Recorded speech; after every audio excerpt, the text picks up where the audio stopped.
नमस्कार, मैं हूं मनोज वर्मा और आप देख रहे हैं अटेंशन। और अटेंशन में बात होगी अफसरशाही पर संग्राम, कैसे लगेगी लगाम। जी हाँ, प्रदेश में अफसरशाही एक बार फिर सवालों के घेरे में है। हालात ऐसे हैं कि कहीं लात घूसे चल रहे हैं तो कहीं थप्पड़ कांड के वीडियो वायरल हो रहे हैं।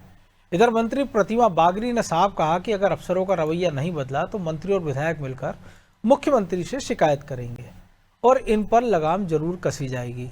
इधर अफसरशाही के बहाने कांग्रेस बीजेपी में गुटबाजी का आरोप लगा रही है, लेकिन सवाल ये है कि अब तक किसी नेता ने इन अफसरों को लेकर औपचारिक शिकायत क्यों नहीं की और क्यों वीडियो वायरल होने पर ही एक्शन होता है। आज चर्चा नहीं सवालों के आसपास, लेकिन पहले रिपोर्ट देखिए।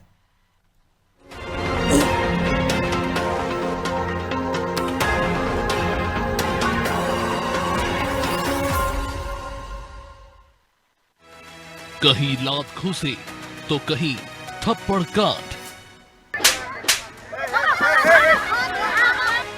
प्रदेश में अफसरशाही बेलगाम।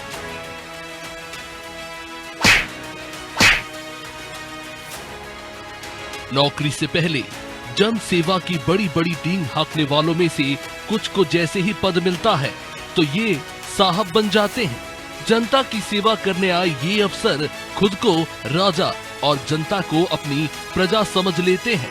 साहब से कुछ कह दे या ऊंची आवाज में कुछ पूछ ले तो इनका पारा 7वें आसमान पर पहुंच जाता है। कोई थप्पड़ जड़ देता है, कोई लात घूसों की बरसात कर देता है। प्रदेश के अलग अलग शहरों से अफसरशाही के ऐसे ही मामले अब आम हो चले हैं। ये ताजा मामला छतरपुर में सटाई रोड मंडी परिसर का, जहां खाद मांगने पर नायब तहसीलदार ने छात्रा को थप्पड़ जड़ दिया। अब इस बढ़ती अफसरशाही से आम लोग ही नहीं, नेता भी परेशान है। लिहाजा मंत्री प्रतिमा बागरी ने कहा कि अफसर नहीं सुनेंगे तो सभी मंत्री और विधायक मुख्यमंत्री के सामने अपनी बात रखेंगे। अफसरों पर लगाम लगाई जाएगी। इस विषय को लेकर हम सभी मंत्रीगण, यदि ये समस्या बढ़ती हुई दिखती है तो सभी मंत्रीगण और सभी जनप्रतिनिधि मिलकर के मुख्यमंत्री जी से बात करेंगे और इस पर निराकरण करेंगे और इस पर अंकुश लगाने का कार्य करेंगे। लगाम लगाने की बात तो हो रही है, लेकिन क्या इन अफसरों की शिकायत अभी तक किसी मंत्री या बीजेपी नेता ने की? शायद नहीं। खैर, प्रदेश में अफसरों की कार्यशैली सवालों के घेरे में है, फिर चाहे बात पुलिस विभाग की करे या अन्य विभागों की। हालांकि अब इस अफसरशाही पर सियासत भी शुरू हो गई है। कांग्रेस को इसके बहाने बीजेपी को घेरने का मौका मिल गया। कांग्रेस ने तो कई आरोप भी बीजेपी पर लगाए हैं। पूरी अफसरशाही वर्तमान में बेलगाम हो गई है, क्योंकि भारतीय जनता पार्टी में जो गुटबाजी व्याप्त है और गुटबाजी उनकी सत्ता में ही नहीं, संगठन से लेकर सत्ता तक है। इस कारण से मंत्रियों की कोई पूछ परख नहीं है, अधिकारी उनकी बात नहीं सुनते और उसका नतीजा ये हुआ कि जो प्रशासनिक ढांचा है वो पूरी तरीके से बिखर गया है। इससे जनता का जो काम है वो जनता के काम नहीं हो रहे हैं। याद हो तो कुछ महीने पहले भिंड में बीजेपी विधायक नरेंद्र सिंह कुशवाहा और उस वक्त कलेक्टर रहे संजीव श्रीवास्तव के बीच जमकर विवाद हुआ था। तो एक कलेक्टर ने ड्राइवर से उसकी औकात पूछ ली थी। जैसे ही इनके वीडियो वायरल हुए तो साहबों के तबादले हो गए। थप्पड़ कांड वाली मैडम को भी नोटिस दिया गया है, लेकिन ये वो मामला है जिसके वीडियो वायरल हुए हैं। न जाने ऐसे कितने मामले होंगे जहां साहब अपनी अफसरशाही यूं ही चला रहे होंगे। ब्यूरो रिपोर्ट, अनादि टीवी।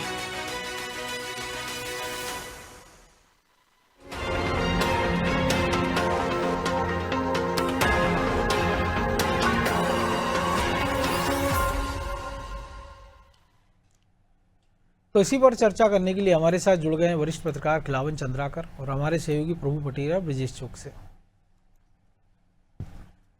तो स्वागत है खिलावन जी आपका अनादि टीवी में। और जब से ब्यूरोक्रेसी शब्द इजाद हुआ है और तब से सनातन समस्या है। सरकारें बदलती रहती है, लेकिन सिंगल आरोप जो लगता है वो यही था कि ब्यूरोक्रेसी सुनती नहीं है, निरंकुश हो गई, मनमानी कर रही है। और जो भी पार्टी सरकार में रहती है उस पर विपक्ष आरोप लगाता है, और वो पार्टी जब विपक्ष में आ जाती है तो वो दूसरे पक्ष पर आरोप लगाने लगते हैं। लेकिन इस मर्ज की आखिर दवा क्या है?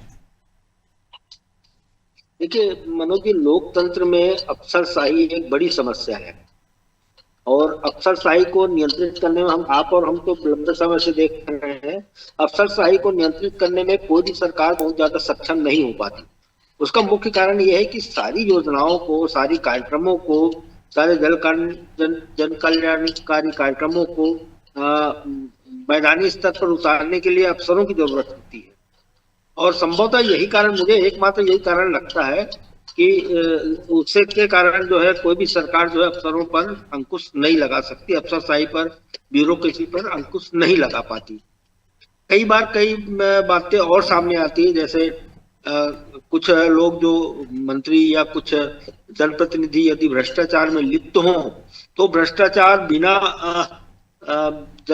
बिना ब्यूरोक्रेसी के सहयोग के नहीं कर पाते वो, इसलिए भी उनको जो है सहना पड़ता है, उनको झेलना पड़ता है। हम सामान्य भाषा में उसको झेलना कह सकते हैं। लेकिन एक बेचारा आदमी अगर प्लेटफार्म पे पिट रहा है, जूते लात खा रहा है, कोई खाद के लिए थप्पड़ खा रहा है, वो तो बेचारा किसी करप्शन में नहीं है, ना वो कोई भविष्य में कर सकता है, ना वो कोई जनप्रतिनिधि है, और उनके साथ फिर ये व्यवहार क्यों? बेलगाम नौकरशाही का यही परिणाम होता है। पिछले दिनों जो खाद की कूपन मांग रही थी छात्रा, उसको जो जिस तरह से नायब तहसीलदार ने थप्पड़ मार दिया। एक जगह लात घूसे भी चले थे, पिछले 1.5 महीना पहले एक अफसर ने लात घूसे चलाए थे, आम आदमी को अपने अधिकार मांग रहे। आप सड़क पर देखते हैं जो अधिकार मांगने के लिए संघर्ष करता है उसके ऊपर लाठियां बरसाई जाती हैं, उनको आपराधिक प्रकरण दर्ज किए जाते हैं। ये भी अफसरशाही का एक नमूना है। लेकिन ये सब जो प्रकरण दर्ज किया जाता है, प्रदर्शन करने वालों पर जो मुकदमा दर्ज होता है, ये तो सरकार के निर्देश पर होता है। लेकिन किसी अधिकारी के द्वारा किसी आम आदमी को जो अधिकार मांग रहे हैं उसको थप्पड़ मार देना, लात घूसे चला देना, ये सब एक बहुत विकृत अफसरशाही का नमूना है। और सरकार को इस पर नियंत्रण करने के लिए एक उदाहरण प्रस्तुत किया जाना चाहिए, और इस तरह का उदाहरण प्रस्तुत किया जाना चाहिए जिससे वो आने वाले दिनों में और कोई दूसरा अफसर या और कोई दूसरा अधिकारी जो है वो इस तरह का काम ना कर पाए। अभी जो छात्रा को थप्पड़ मारा गया उसमें कारण बताओ नोटिस जारी किया गया है। कारण बताओ नोटिस को पर्याप्त नहीं होता, उन्हें तो सस्पेंड करके तत्काल स्थानांतरण कर देना चाहिए ऐसे, ताकि एक उदाहरण बन सके। लेकिन सरकार ऐसा नहीं कर पाती, और मुझे लगता है कि सरकार की भी कोई ना कोई मजबूरी रहती होगी, और उन मजबूरियों के तहत वो अफसरशाही पर नियंत्रण नहीं लगा पाते, चाहे कोई भी सरकार हो। मैं कांग्रेस भाजपा सरकार की बात नहीं कर रहा हूँ। हमने अर्जुन सिंह के जमाने में देखा था, अर्जुन सिंह के जमाने में थोड़ा फिर भी टाइट था, थोड़ा प्रशासनिक पकड़ जो है सरकार की मजबूत थी। उसके बाद चाहे दिग्विजय सिंह की सरकार हो, पटवा की सरकार हो, चाहे उसके बाद लगातार जो बीजेपी की सरकार बनी हुई है, कोई भी मुख्यमंत्री रहे, अफसरशाही का जो बेलगामपन है वो निरंतर इसी तरह से जारी है। और मुझे लगता है कि जब तक सरकार की इच्छा शक्ति मजबूत ना हो, जब तक सरकार जो है आम आदमी समय पे सरकार दिखाती भी नहीं है कि कई सारे अधिकारी सस्पेंड हुए। अगर शाहजहाँपुर कलेक्टर एक ड्राइवर को औकात बताता है तो उसका ट्रांसफर कर दिया जाता है। एक हमने देखा कि रेप केस में अफसर की लापरवाही से एसपी का ट्रांसफर हो जाता है। कितने दिन तक वो लूप लाइन में रहते हैं, ट्रांसफर कर दिया जाता है। तो अधिकारी तो वही है ना, दिक्कत ये भी है, शायद ये भी ब्यूरोक्रेसी समझती होगी। लाइन में आ जाते हैं और फिर वही करने लगते हैं। ये इस तरह से अफसरशाही पर नियंत्रण, बेलगाम अफसरशाही पर नियंत्रण नहीं किया जा सकता। उसके लिए एक ठोस कार्य योजना की जरूरत है, जिसको जो भी सत्ता में है सरकार उसको करना चाहिए। वर्तमान में भाजपा है, और मुख्यमंत्री जी जो है मोहन यादव जी बहुत संवेदनशील है, और ऐसे मामले में उनका ध्यान रहता है। मुझे लगता है कि इस तरह से ज्यादा से ज्यादा ध्यान देकर, ज्यादा से ज्यादा केंद्रित करके और एक ठोस कार्य योजना बना करके इस तरह के अफसरशाही पर लगाम लगाया जा सकता है। जी बिल्कुल। प्रभु जी, आप कैसे देखते हैं? क्योंकि हम देखते हैं कि बड़ी संख्या में अफसर, ऐसा नहीं लाखों की संख्या में सरकारी कर्मचारी है, और ऐसा नहीं कि हर कोई ऐसे ही कर रहा है कि थप्पड़ मार रहा है, बेलगाम हो गया, सुन नहीं रहा है। लेकिन ये जो कुछ लोग होते हैं वो पूरी सरकार का ऐसा एक माहौल बन जाता है जिनके कारण की लग रहा है कि सारे लोग नियंत्रण से बाहर हो गए हैं। और ऊपर से अगर मंत्री की बाई टबन सुने तो वो कहना कि हम मुख्यमंत्री से बात करेंगे। अरे आप जनप्रतिनिधि, अगर आपको ऐसा लगता है तो कम से कम आप अपने क्षेत्र से, अपने विभाग से इसकी शुरुआत कर दीजिए कि भले वहाँ कोई घटना नहीं हो, कि आगे से उनके विभाग में कम से कम ये घटना न हो, और ये सारे मंत्री सुनिश्चित कर लें तो शायद नीचे तक इसका एक अच्छा मैसेज जाए, और ये जो दृश्य हम देख रहे हैं ये देखने को ना मिले। देखिए मनोज जी, जो मंत्री ऐसा कह रही हैं कि इस अफसरों को लेकर वो मुख्यमंत्री से शिकायत करेंगी, तो ऐसे मंत्रियों को खुद यदि फील्ड में उतरे, वो जनता के बीच में जाएं, तो वो जो अफसर नीचे वाले जो फेस कर रहे हैं वो शिकायतें इन तक आएंगी। ये नीति नियंता है, नीतियां ये बनाते हैं, अमली जमा पहनाने का काम उनका है नीचे। बिल्कुल। अभी जो 2-3 घटनाएं हुई, थप्पड़ कांड जो हुआ, चाहे वो सागर वाला हो या छतरपुर वाला हो, आप उसके विजुअल्स देखिए, या वो किस तरीके से टोकन बांटने के लिए वो महिला अधिकारी किस तरीके से भीड़ से घिरी हुई है, धक्के खा रही है। उसके बाद किसी ने उससे बातचीत भी की, स्वाभाविक तौर पर परेशान है, तो देखा है उसका वो जो है गुस्सा रिएक्शन उस तरीके से सामने आ गया। या उसके पहले जो सागर वाली थी उसने कहा कि धक्का मारा है मुझे, तो जो है वहां पे उसका रिएक्शन आ गया था। तो ये चीजें हैं, इसके लिए जिम्मेदार नहीं कोई नायब तहसीलदार या कोई भी वो जानबूझ के किसानों को परेशान करने की मंशा से तो ऐसा नहीं करेगा। ये खाद वितरण की ये टोकन व्यवस्था सरकार ने बनाई, खाद की कमी सरकार के कारणों से है। सरकार क्या जो वल्लभ भवन में बैठने वाले जो बड़े अफसर हैं वो इसका पहले आकलन नहीं कर पाए कि कितने खाद की जरूरत है, और यदि है आप दावा करते हैं तो आप उसको नीचे तक पहुंचा नहीं पाए कि वो ढंग से बढ़ सके। आज से 4 साल पहले ऐसी हो रही थी कि टोकन की जरूरत ही नहीं थी, किसान को कहीं सोसाइटी से जाकर सीधे खाद ले लेता था, ये स्थितियाँ ही निर्मित नहीं होती। लेकिन आपने परिस्थितियाँ ऐसी बना दी कि अब ये घटनाक्रम होने लगा है। सबसे बड़ी चीज है कि आपको यदि प्रशासन चलाने वालों को चुस्त दुरुस्त और जनता के प्रति उनको दायित्वशील रखना है, तो उसके लिए सिटीजन चार्टर एक्ट जो मध्य प्रदेश ने बनाया था, जो कई विभागों में लागू है, जिसमें जुर्माने तक का प्रावधान कि समय पर उनको यदि चीजें नहीं मिलती, उसमें सारी चीजों को डाल दीजिए सिटीजन चार्टर एक्ट। बिल्कुल। यदि वो उसको 7 दिन के अंदर खाद नहीं मिलती है उसको रजिस्ट्रेशन कराने के बाद, तो फिर उससे जुर्माना वसूलने का प्रावधान उसमें कर दीजिए। तो स्वाभाविक तौर पर वो जो भी होगा तुरंत व्यवस्था से खाद बांटने का काम करेगा। उसके लिए यदि खाद की व्यवस्था नहीं कर पा रहे हैं आप, तो उसको जो वल्लभ भवन में बैठे जो अधिकारी ये नीति खाद का आकलन कर रहे थे उन पर जिम्मेदारी तय कीजिए, उन पर कार्रवाई कीजिए। अभी आपने जो चर्चा में बात आई कि वो एक कलेक्टर ने ड्राइवर से औकात पूछ ली थी, वो कलेक्टर हैं कहाँ, वो एक दूसरे जिले के कलेक्टर हैं। बिल्कुल, उससे अभी चलेगा, उससे बेहतर जिले के कलेक्टर हो, अभी जहाँ के वो कलेक्टर हैं वहाँ के विधायक ने भरे मंच से उनसे सवाल किए खाद की लाइन को लेके कि कलेक्टर साहब बदनाम करना चाह रहे हो, मंशा क्या है आपकी। ज्योतिरादित्य सिंधिया केंद्रीय मंत्री मौजूद थे वहाँ जी।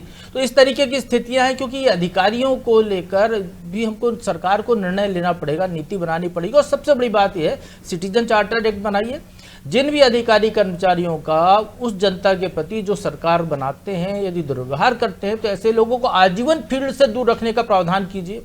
आप सस्पेंशन या उसको जो है हटा देना, शेक कर देना जिसको कहते हैं, वो करने के 2-3 महीने बाद उसको रिस्टेट कर देते हैं दूसरी जगह, या आपने सस्पेंड भी कर दिया तो 90 दिन में चालान नहीं आया तो वो बहाल हो जाता है, और सस्पेंड भी रहा वो तो उसको जो है 6 महीने बाद उसको 75% सैलरी मिलने लगती है। उसका क्या गया, वो तो घर बैठे आराम से सैलरी लेता है, महीने में 1 दिन हाजिरी लगाने जाता है।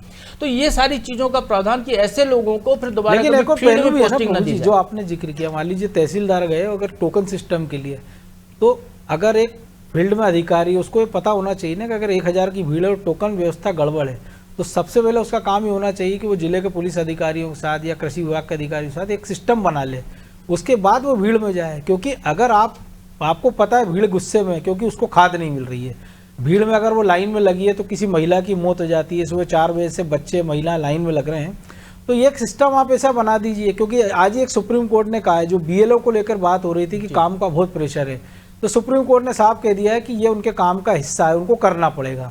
तो ये तहसीलदार हो, पुलिस हो, सबके काम के हिस्से जो वो काम कर रहे हैं। अब बेहतर तरीका ये है कि वो एक ऐसा सिस्टम खुद बना ले ना कि जिससे काम बेहतर तरीके से हो जाए, अच्छे तरीके से हो जाए। निश्चित तौर पर वो कार्यपालिक दंडाधिकारी होते हैं तहसीलदार, नायब तहसीलदार, उनके पास ये पावर होता है, वो पुलिस तैनात कर सकते थे, व्यवस्था बनवा सकते थे वहाँ पर। लेकिन यदि वो पुलिस तैनात करेंगे तो फिर हम ही लोग तक खबरें आएंगी कि वो जो है पुलिस की निगरानी में टोकन बंट रहे हैं, फिर वो सरकार की किरकिरी होगी तो सरकार उससे भी बचना चाहती है। तो सारे पहलुओं को देखते हुए तो सबसे पहले तो सरकार को व्यवस्था करानी पड़ेगी। सरकार की किरकिरी तो चाहे वो ऐसे हो चाहे वैसे हो, बेहतर व्यवस्था है कि पब्लिक को परेशानी नहीं हो। तो निर्णय को ये मनोज जी, वो तहसीलदार निर्णय नहीं ले सकता है फील्ड में तैनात कि उसको किस व्यवस्था में किसानों को खाद देनी है, बिल्कुल किसान के घर जाके खाद देनी है, किसान को खाद लेने के अपने दरवाजे पे बुलाना है, वो निर्णय तो सरकार लेती है। तो जो बड़े अफसर हैं जो ये नीतियां बनाते हैं इसी कमरों में बैठ के, उनको नीति बनाना चाहिए कि कैसी जनता के अनुरूप, जनता की सुविधा के लिए नीति बने। एक मामला जो ग्वालियर कलेक्टर का था, विधायक जी को कलेक्टर्स के यहाँ सुबेरे सुबेरे उनके बंगले पर जाकर बात करने की क्या जरूरत थी, जबकि वो 1 घंटे बाद आपको दफ्तर में आसानी से मिल सकते थे।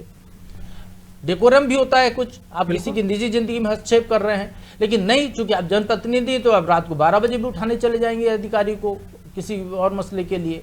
तो यहाँ पर भी ये सारी चीजों को देखना होगा, लेकिन जनप्रतिनिधि का भी संकट है ना। ब्यूरोक्रेट तो 5 के बाद अगर विधायक का फोन नहीं उठाया, विधायक कुछ नहीं कर सकता, लेकिन अगर विधायक जी ने जनता का फोन रात में 12 बजे भी नहीं उठाया तो वो उसकी ऐसी तैसी कर देता है, चुनाव के समय में और बाद में। यदि विधायक जनता से नहीं जुड़ा है, वो जनता के दम पर ही चुनाव जीत कर वही तो कह रहा हूं, उसको तो जनता के काम के लिए जाना ही पड़ेगा, उसको तो जनता के पास रहना पड़ेगा, जनता की बात, लेकिन उसको घर नहीं जाना पड़ेगा। विधायक जी को रात को 2 बजे यदि कोई सोते से उठाए उन्हीं विधायक जी को, तब उनका क्या रिएक्शन होना चाहिए? वो तो बंदूक लेके निकल आते, मुझे लगता है 2 बजे यदि कोई जगाने चले जाता उनके यहाँ। तो ये जो चीजें हैं, एक डेकोरम भी होता है, सरकारी तंत्र है, सारा व्यवस्था है, किस तरीके से विधानसभा चल रही है। विधायक जी हैं, आप विधानसभा जो नियत दिन उसी दिन तो आप विधानसभा में सवाल लगाने जाएंगे कि आपको कहेंगे मैं तो विधायक हूँ, ये विधानसभा में अधिकार मेरा है, 365 दिन सवाल लगाऊंगा।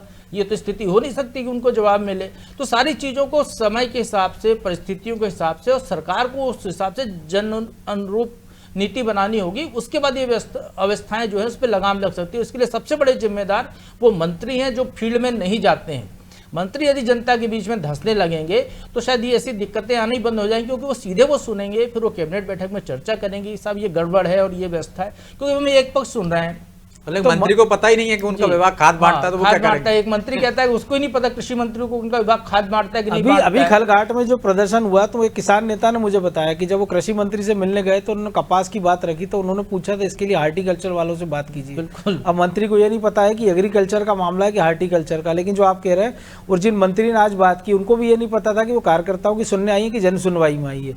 ये एक बड़ा समस्या है। लेकिन ब्रजेश जी, आप कैसे देखते हैं? ये एक समस्या है हमेशा, और कई बार होता है कि काम का भी तनाव होता है।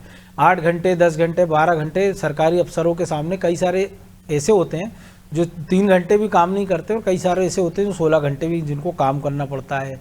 विभाग की दिक्कतें हैं, फील्ड की परेशानियां हैं, मंत्री नेताओं का दबाव है, एक चिड़चिड़ाहट स्वाभाविक तौर पर हो जाती है। लेकिन एक तस्वीर जो हम देख रहे हैं रेलवे स्टेशन की, वो तो चिड़चिड़ाहट का नतीजा नहीं हो सकता ना। किसी दिव्यांग को आप इस तरीके से मारो, या आपकी ड्यूटी में अगर आप इतने लोगों को फेस कर रहे हैं और आपको ये पता है कि आपकी ड्यूटी का हिस्सा है कि अगर खाद की बात हो, चाहे लॉ एंड ऑर्डर की बात हो, चाहे हमने कई देखा पुलिस पर पथराव हो जाता है, अधिकारियों पर पथराव हो जाता है, उन पर हमने गालियाँ लोग देते हैं, पत्थर भी चलाते हैं, लेकिन एक संयम तो आपको रखना पड़ेगा ना। एक लिमिट आपकी भी रहना चाहिए, एक सामने की तो है ही सही। निश्चित तौर पर मनोज जी, लेकिन 2 तस्वीरें हैं। जिस आप पुलिस वाले की बात कर रहे हो, निश्चित तौर पर उस पर कार्रवाई होनी चाहिए और उसमें संयम, ऐसा कोई वो है। दूसरी हम बात कर रहे हैं, जो तस्वीर देख रहे हैं हम दर्शक देख रहे हैं उसमें कि किस तरह से महिला अधिकारी आपक हो जाती है, तो ये परिस्थिति अलग है, वो भीड़ में दिख रही है। हाँ, उसके साथ क्या हुआ वो हमें नहीं पता। हमने क्योंकि उसके विजुअल देखे, उसका ऑडियो नहीं सुना कि एक्चुअली क्या हुआ। इसमें भी गलती अधिकारियों की है कि सिस्टम तो आप ही को बनाना ना। आप भीड़ में जाके पर्ची बांट रहा हो, आप देखिए कहीं पे भी आप सिस्टम बना देते हैं।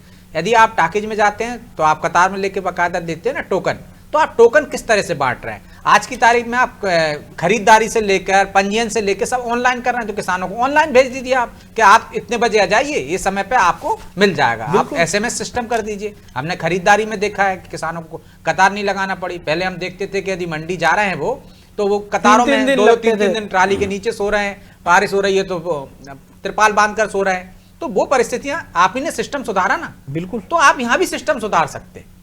आपके पास खाद है, आज कितने लोगों को आप बांट सकते हैं, उतने लोगों को आप SMS कर दिए। ज्यादा को आपने कर दिया तो आप देखो, खरीदारी के समय होता था कि आपने दोबारा मैसेज कर दिया कि आज आपकी नहीं होगी, कल होगी, तो कल आप आ जाइए इतने बजे से इतने बजे तक। तो वो एक सिस्टम बनाने की जरूरत इनकी है। 2 घटनाएं हो चुकी हैं मध्य प्रदेश में कि इस तरह से अधिकारी अपना आपक हो चुके हैं। दोनों जगह की तस्वीरें सेम है।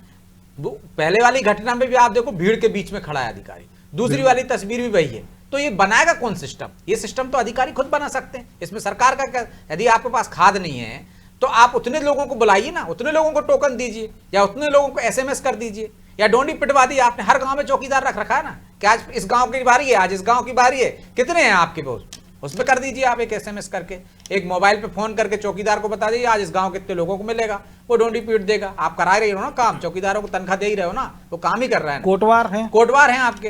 तो ये सिस्टम बनाने की जरूरत आपकी है। रही बात, आपको मैं 3-4 उदाहरण बताता हूं। गुना का बस हादसा आपको याद होगा। बिल्कुल। अधिकारियों को आपने सस्पेंड कर दिया, बहाल कर दिए। आबकारी विभाग का आपको याद होगा, ईडी ने कार्रवाई करने को कहा, आपने सस्पेंड कर दिए, फिर बहाल हो गए।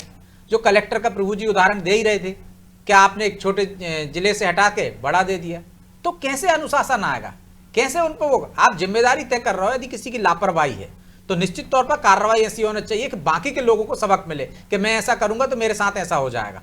तो आप उनको आज लाइन अटैच कर देते हो। आप भोपाल की घटना देख लीजिए, एक हवालदार मार रहा है, एक पुलिस वाले, उनको कौन सी भीड़ ने उकसाया था कि वो एक पुलिस वाले के ही रिश्तेदार को पीट के मार दिया। हाँ, तो ये यदि किसकी जिम्मेदारी है? और इसके बाद यदि पूरा पुलिस महकमा उसमें जांच में ऐसा करे कि उनको बचाने की कोशिश करे तो ये तो गंभीर अपराध है। तो उन लोगों पर भी जिम्मेदारी तय होगी, कार्रवाई होगी, और कार्रवाई ऐसी होगी कि भविष्य में दूसरे ना करें, तब तो अनुशासन आता है। आप देखिए सेना का एक मामला है कि यदि कोई धार्मिक स्थल में नहीं जाता तो आप बर्खास्त कर दिए, कोर्ट ने मोहर लगा दिया आप पे। सेना में अनुशासन क्यों है? इसी वजह से है ना कि दूसरा नहीं कर सकता है। तो आप अनुशासन वाले डिपार्टमेंट में तो अनुशासन ला ही सकते हो। पुलिस में हम देखते हैं टोपी नहीं लगाते हैं, अधिकारी को सल्यूट नहीं किया, आपने सस्पेंड कर दिया, लाइन अटैच कर दिया। आपको इतने पावर है ना, तो फिर जनता से दुर्व्यवहार कैसे कर जाते हैं? वहां आप अपने पावरों का इस्तेमाल क्यों नहीं करते? थाने में हम देखते हैं उनको सीख दी जाती है कि गरीबों, महिलाओं और जो अतले पिछड़े लोग हैं किससे संवेदनशीलता से बात करें। आप ट्रेनिंग बार बार दी जा रही है, कम्युनिटी पुलिसिंग का कंसेप्ट है आप देखिए, लेकिन इसके बावजूद सुधार कहां हो रहा है? निश्चित तौर पर इनकी संख्या कम हो सकती है, लेकिन वो संख्या बिल्कुल जीरो क्यों नहीं हो सकती? भाई इंदौर का ही मामला है ना कि 30 घंटे आप एक इंजीनियर को हथकड़ी डाल के हवालात में डाल देते हो क्योंकि आपको उसके बाप की तलाश है। तो ये जो आप करते हो अति, उसकी वजह से ऐसा होता है। तो मुझे लगता है कि जब जिम्मेदारी तय होगी, कार्रवाई सख्त से सख्त होगी, और जब बड़े अधिकारियों की भी हम बात कर लें, आपको लगता है कि एसपी जिम्मेदार है, यदि जिम्मेदार है आपको लगता है तो कार्रवाई की है आप, तो फिर उसको इतनी सजा होनी चाहिए कि आपने उसको हटा दिया है तो वो जिले के लिए तरस जाए 2 साल 3 साल, तो अगले वाले को लगे आज आपने हटाया, 3 दिन बाद 1 महीने बाद आप पोस्टिंग कर देते हैं, लाइन अटैच कर देते हैं पुलिस वालों। लाइन अटैच क्या करना है? थाने से हटा के आपने लाइन में भेज दिया, लाइन से फिर आपको कब आप उसकी पोस्टिंग कर देते हैं पता नहीं चलता। आप देखिए हाल ही में नगर निगम का उदाहरण है कि इंजीनियर काम नहीं कर रहा, उनको अपने काम नहीं पता है, तो इसकी जिम्मेदारी किसकी है भाई? कि आपने उनको बीएलओ का असिस्टेंट बना दिया, तो जिम्मेदारी किसकी है कि काम नहीं कर रहे हैं।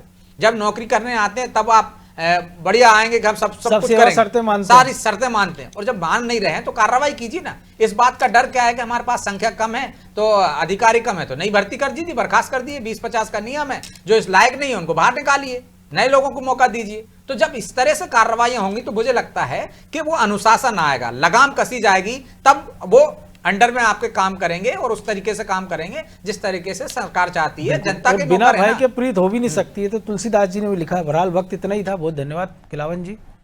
तो अफसरशाही पर संग्राम कैसे लगेगी लगाम, ये ऐसा यक्ष प्रश्न है जिसका जवाब ना तो किसी नेता के पास है, ना किसी मंत्री के पास है, ना किसी मुख्यमंत्री के पास। सब जवानी जमा खर्च जरूर करते हैं कि ऐसा करेंगे वैसा करेंगे, लेकिन जब करने की बारी आती है तो फिर ठीकरा किसी और पर फोड़ने का प्रयास किया जाता है। अटेंशन में आज इतना ही, मुझे दीजिए इजाज़त और आप देखते रहिए अनादि टीवी। नमस्कार।